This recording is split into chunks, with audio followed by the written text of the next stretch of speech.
The hum of the city barely reached my corner office, but I could still see the planes taking off from JFK in the distance. From up here, they looked like toys, gliding effortlessly into the sky. I leaned back in my chair, silk blouse whispering against the leather, and sipped my coffee. My phone buzzed. It was the family group chat. Mom, flights are $1,000 each. If you cannot afford it, stay behind. I stared at the screen for a long moment, a bitter smile curling at the edge of my lips. That line, her line, wasn't new. It was the same sentence she threw at me years ago, the one that had burned itself into my chest like a brand. Back then, I'd simply nodded. Quiet. Ashamed. Broke. Now, I swiveled in my chair and looked around my office. Floor-to-ceiling windows. A glass desk that still smelled faintly of new polish. Contracts waiting for my signature. Somewhere on the other side of the wall, my assistant was fielding calls from clients who had never guessed that the woman running their million-dollar deals once couldn't afford a plane ticket.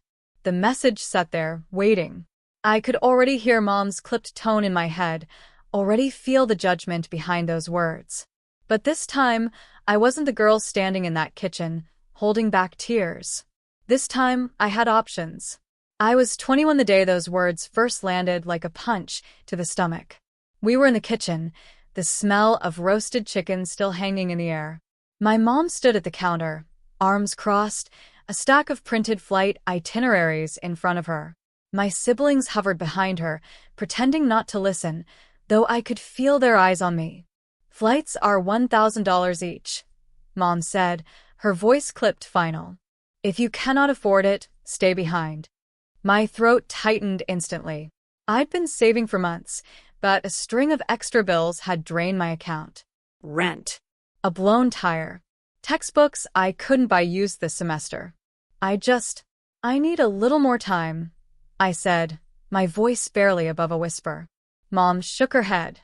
We're buying this week. If you don't have it, you don't come. It's that simple. There was no softness in her tone, no offer to help or even to split the cost. Just a wall. I felt the heat rise at my neck, tears threatening to spill.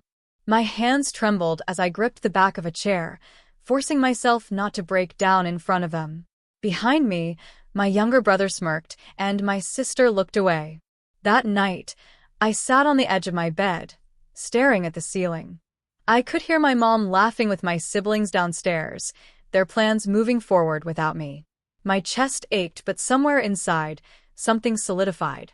On my nightstand sat a postcard my grandmother had sent me years earlier, a faded picture of a plane soaring above clouds. On the back, in her slanted handwriting, she had written, "The sky is for anyone brave enough to fly." I picked it up, tracing the edge with my thumb, and felt something shift inside me. If I couldn't afford their ticket, I would buy my own someday. And not just one. The next morning, before anyone woke up, I packed my bag. Not for a vacation, but for life. I moved into a tiny studio apartment with peeling paint and a view of a brick wall. The kind of place where the heater rattled at night and the neighbors argued through paper-thin walls. But it was mine.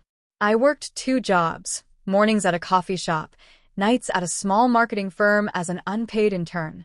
The smell of espresso clung to my hair no matter how many showers I took, and my hands were always raw from scrubbing counters. There were nights I came home so exhausted that I ate cereal straight from the box and fell asleep fully dressed. But every time I thought about quitting, I saw that postcard on my nightstand. The sky is for anyone brave enough to fly. 6 months in, the marketing firm offered me a junior position. The pay wasn't much, but it was enough to quit the coffee shop and finally buy groceries without counting every dollar. My boss, Linda, was a no-nonsense woman with a sharp bob and sharper instincts. She saw something in me, something I hadn't even seen in myself yet. "You have good ideas," she said one night, after I stayed late helping her rework a campaign. "Stop waiting for permission to share them."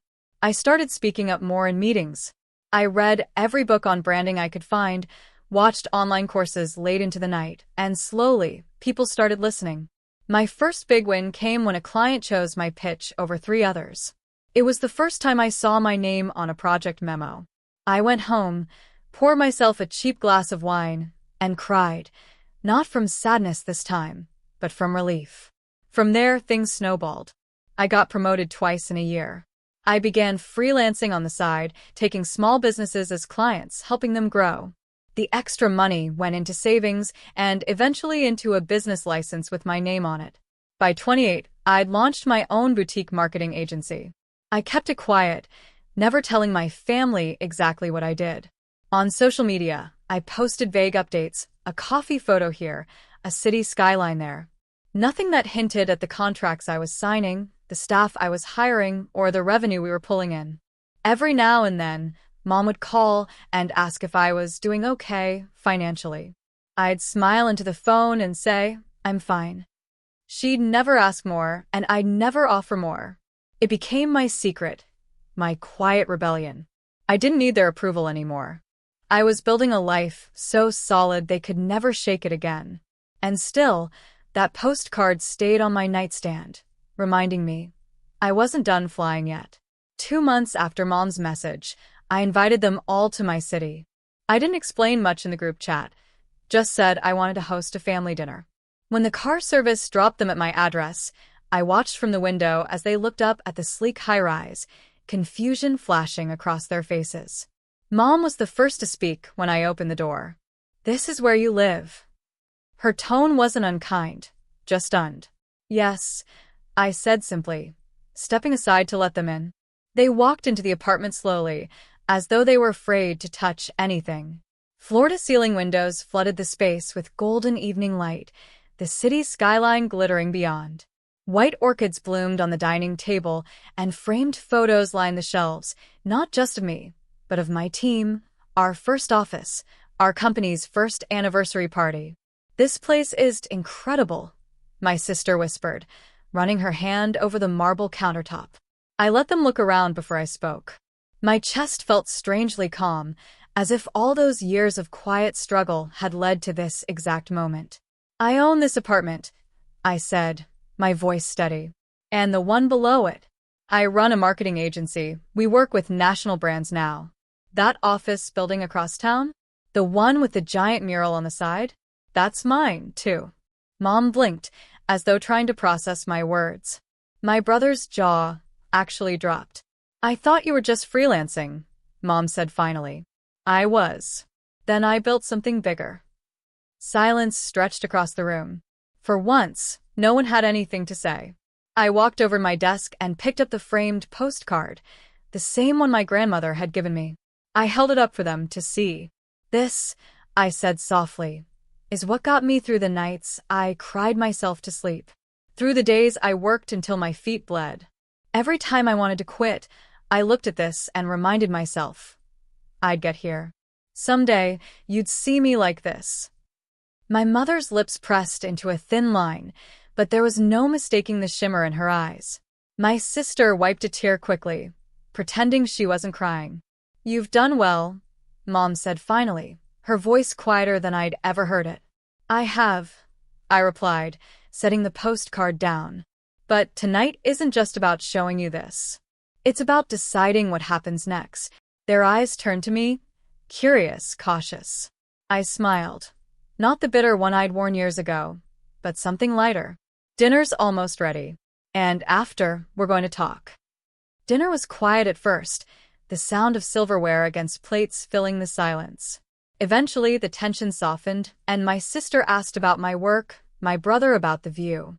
Mom stayed quiet, watching me the way she used to watch strangers, curious but guarded. When the plates were cleared, I folded my hands on the table and took a breath. You asked me once, I began, looking directly at Mom, to stay behind if I couldn't afford the flight. And I did. But I promised myself that one day, I'd never have to stay behind again. Mom's chin lifted slightly, as though bracing for impact. I can buy the tickets now, I continued. For everyone. First class if I want to. But if I do, there are conditions. My brother frowned. Conditions? Yes, I said, my tone firm but calm. I'm not just handing out money. I want us to be better than we were back then. Mom, I need you to stop using money as a weapon. When someone struggles, I want you to offer help, not shame. She looked down, her hands clasped tightly in her lap. I turned to my sister. You've always dreamed of opening your own bakery. I'll help fund it, but you have to promise you'll actually do it. No more waiting for permission. Her eyes widened, tears welling. She nodded quickly. And you? I said, looking at my brother. You've been coasting for too long. You want my help? You get a job, stick with it for at least a year, and I'll match whatever you save for school. He didn't speak at first, but then he gave a small nod. This isn't punishment, I added, my voice softening. It's a chance for us to grow together, as a family. I want to be proud of the people I bring along with me. No one argued. The room was quiet again, but this time it felt different. Lighter, as though we had all exhaled at the same time. Finally, Mom spoke. You've built a life I never imagined for you, she said, her voice trembling slightly. I was hard on you because I wanted you to be strong. I just never thought you'd have to do it alone. You made me strong, I said gently. But now I get to decide what strength looks like. Over the next few weeks, something shifted between us. Mom started calling me more, not to ask about money, but to ask about my day. She sent me pictures of recipes she was trying, as though she was learning to nurture in a new way. My sister texted me photos of her first test recipes for the bakery, flour dusting her cheeks as she worked out of her tiny apartment kitchen. I could almost smell the cinnamon rolls through the screen. Even my brother surprised me. He got a job at a local auto shop, sent me a selfie in grease-stained coveralls with a caption. Day 1. Don't say, I never listen. For the first time in years, I didn't dread family gatherings. One evening, after a long day at work, I sat by the window with a glass of wine and picked up the postcard. The edges were frayed now, the ink slightly faded, but the words still made my chest ache in the best way. The sky is for anyone brave enough to fly. I smiled to myself, tracing the curve of my grandmother's handwriting. I had been brave. I had built a life that let me choose who I brought along on my journey and on what terms. A week later, I booked the tickets. First class, just like I'd promised. When I hit confirm, I felt no bitterness, no old ache. Only pride. This time, I wasn't nodding through tears or standing on the sidelines. This time, I was the one flying everyone forward.